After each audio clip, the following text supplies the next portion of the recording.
practice, and Josh Wise is trying hard.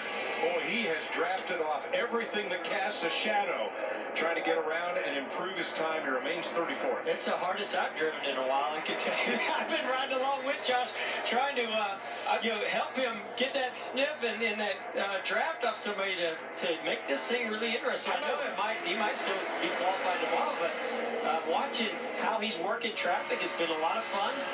And I thought he missed an opportunity last time by. The 24 had a big run. If he could have gotten in front of that 24, I think it would have given him a big boost. I mean, he'd make a heck of a spotter, I know that. Now there's Josh and David Gilliland.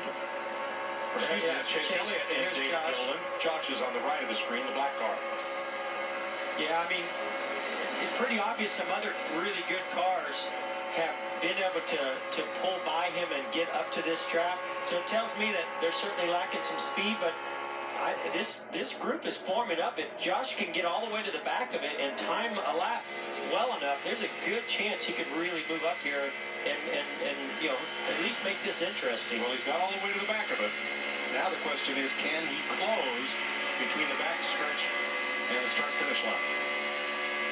See Ricky Stenhouse there. His crew chief has a one-week vacation. The steering wheel coupler was found not to have been SFI approved, and thus he'll sit out this week. Yeah, I'm curious to know a little bit more about that. I'd like to see that. Yeah, because we saw the incident that happened with Jimmy Johnson earlier in the year in Phoenix where that did not get locked on. So they've been really monitoring that much closer, and I'm just wondering if that was a new piece that they brought, but obviously it was not approved. NASCAR did not like the way it looked. You know who's helped themselves in this one go around? Blaney's now over 18th.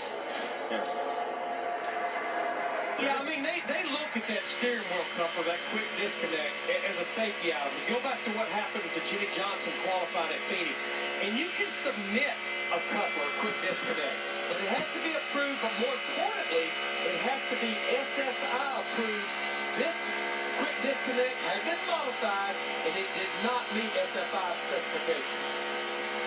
Yeah, I'm just curious, Larry, how they modified it. Were they modifying it trying to make it a lighter weight component, or did they modify it so that it would latch and lock on when they pushed the steering wheel on to try to prevent something that happened to Jimmy Johnson from happening to them? If I was a betting man, Richmond, short track, probably a little lighter. Yeah, those things are pretty heavy. I'm with you there. Jamie?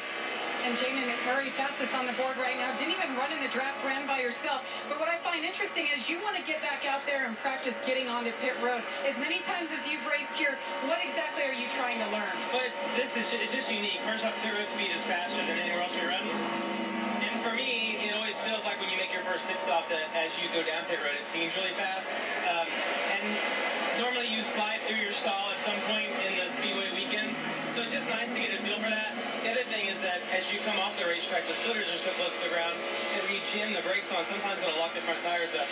So it's just nice to know if that was going to happen when we do our first stop, or just kind of what you're going to expect. So I always take notes kind of what I use as a braking point and what I felt on pit road, but it just seems like it's different every time you come here. So it's nice to kind of, put that in your memory and have it for Sunday. And all that coming from a two-time winner here at Talladega. You bet. Thanks, Jamie. He is fastest. Chase Elliott, Kurt Busch, Danica Patrick, and Trevor Bayne, the fastest forward among those four Chevrolets. Do you know what SFI stands for? Stay tuned.